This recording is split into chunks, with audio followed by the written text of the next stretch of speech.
وعلیکم السلام ورحمۃ اللہ وبرکاتہ۔ ایک آدمی نے قربانی لی ہے اور قربانی لینے کے بعد خریدنے کے بعد اس کے اندر کوئی عیب ظاہر ہو گیا ہے، تو زخمی ہو گیا یا کان کٹ گیا یا سینگ ٹوٹ گیا یا اس کی ٹانگ زخمی ہو گیا، کوئی مسئلہ بن گیا تو مزید اس کے پاس کوئی قربانی کی گنجائش نہیں، تو کیا اس کے اوپر قربانی ضروری ہے؟ جی، جو اس کے پاس زخمی جانور ہے وہ اسی کی قربانی کر دے، اس کی قربانی درست ہوگی۔ دلیل اس کی عبداللہ بن زبیر رضی اللہ تعالیٰ عنہ کا فتویٰ اس پہ موجود ہے جی، تو وہ سب سے بڑی دلیل ہے۔ تو اس لیے ہماری تحقیق یہ ہے کہ کوئی بندہ جانور خریدتا ہے قربانی کا اور بالکل صحیح خریدتا ہے، اس کے اندر کوئی عیب نہیں ہوتا، خریدنے کے بعد اس کے اندر کوئی عیب ظاہر ہو جاتا ہے تو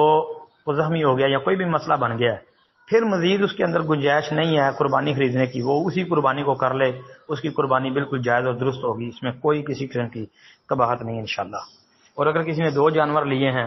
تو ایک صحیح ہے، ایک کے اندر کوئی عیب ظاہر ہو گیا، کوئی زخمی ہو گیا تو ٹھیک ہے بھائی، اگر وہ مزید ایک اور نہیں خرید سکتا تو اسی کو کر لینا، پہلے جو آپ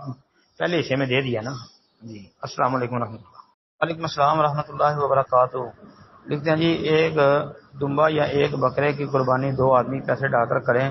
تو دونوں کی طرف سے ہوگی یا ایک کی طرف سے ہوگی؟ اور سنا ہے کہ بڑی قربانی میں 7 حصے اور چھوٹی بکری کی قربانی میں 3 حصے ہوتے ہیں۔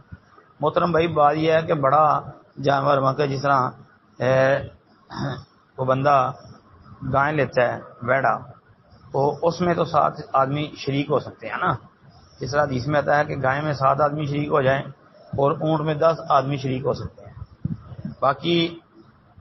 کہ جو بکرا یا چھترا ہے اس میں شراکت نہیں ہوتی، اس میں شراکت نہیں ہوتی، اور جو لکھا ہے جی 3 آدمی بکرے کی قربانی میں شریک ہو جائیں، حصے ہو جائیں، نہیں، اس کی کوئی دلیل نہیں ہے، یہ کسی نے اپنے پاس سے بات بنائی ہے۔ البتہ یہ ہے کہ بکرا یا چھترا اگر بندہ گھر کا سربراہ لیتا ہے تو گھر کے اگر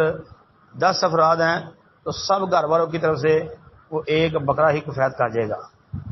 سب کو وہ قربانی کا اجر و ثواب مل جائے گا، ایک بکرا چھترا، کیونکہ چھوٹے جانور کے اندر یعنی بکرے چھترے کے اندر یہ حصے داری ساجھے داری نہیں ہوتی جی،